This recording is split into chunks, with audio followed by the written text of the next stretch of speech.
Hi, my name is Heather and I graduated from UMKC in 2017. I graduated from the College of Arts and Science with a degree in graphic design. I currently work at T-Mobile, which used to be Sprint, as a graphic designer. And my husband and I also run a photo and video company called Isbell Creative. We capture weddings to local businesses to everything in between.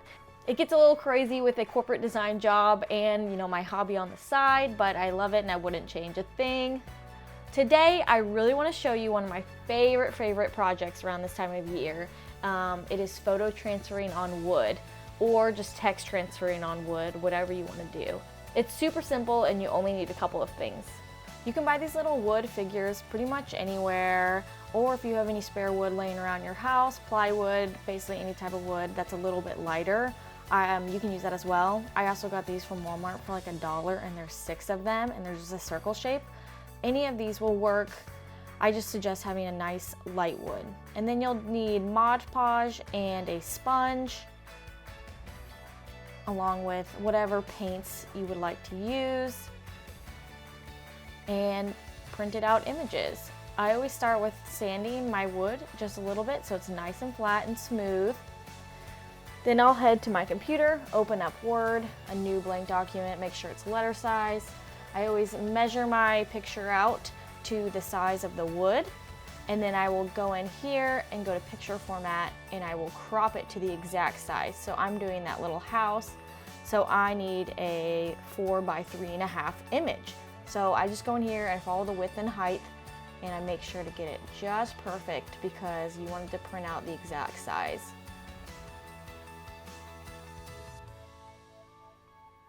And then I'll hit this little rotate button to flip horizontal because when I'm printing it out, it will flip it.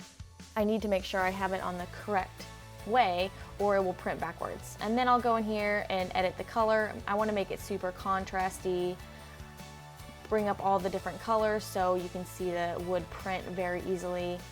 More definition in the photo, less detail. I would stick away from a lot of dark colors in your photo. And then you just cut it out. You don't need to do this perfectly.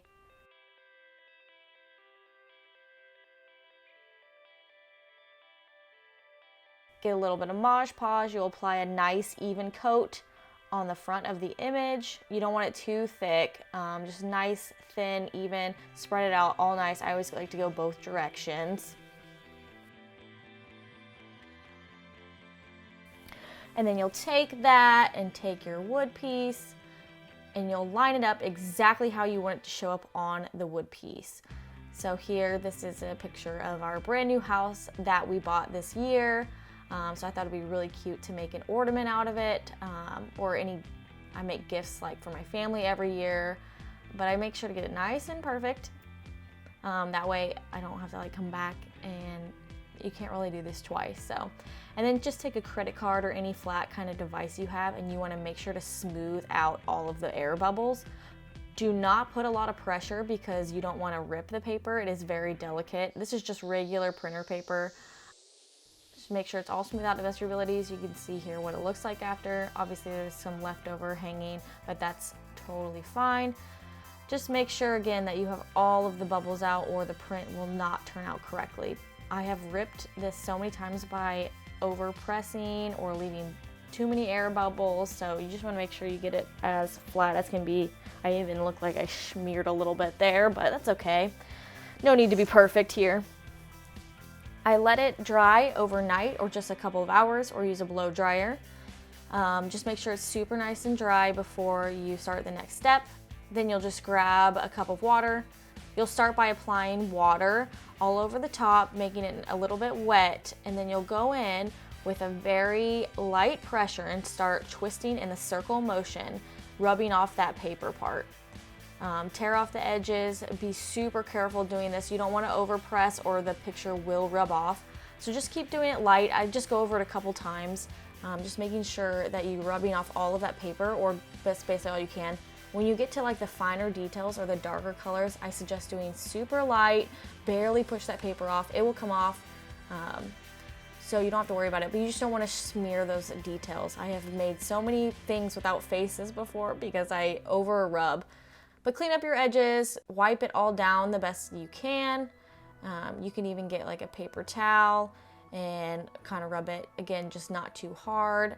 Make sure all the edges are nice and clean.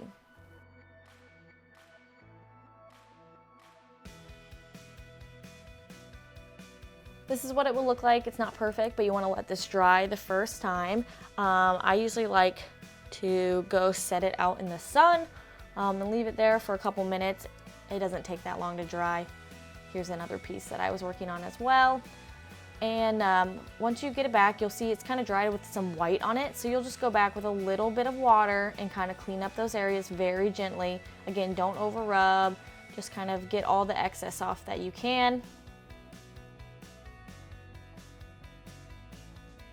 Once that's all dry, next you'll just get whatever paint you want, or again, you don't have to paint, you can just do the wood transfer however you want. Again, I am making these for ornaments for my husband and I since we moved into our brand new house.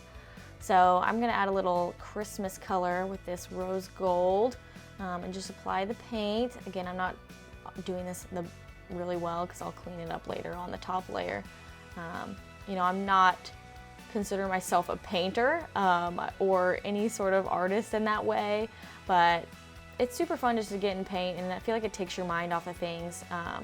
Honestly, I can sit and watch people paint or do the paint for numbers forever. It's just very calming, and again, if you look at it like you're not trying to do it in perfection and that you're just doing it for fun or making something for someone else, it just brings you a little bit of happiness that you don't get all the time. These make great gifts if you can't think of anything to do. I mean, I think this whole project probably cost me less than $5, and it's so personal. You can put any image or text, really anything you want on these wood, and give them as gifts. The final step is adding a thin layer of the Mosh Posh on the tops. This will create the protection / glossy layer where it looks like you didn't even do the wood transfer. It just looks like it was meant to be on here.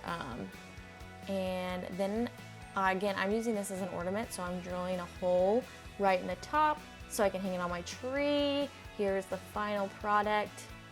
They're super fun and easy to do, and you can take a simple photo off your phone or just creating text in a Word document, anything like that to make this image come to life.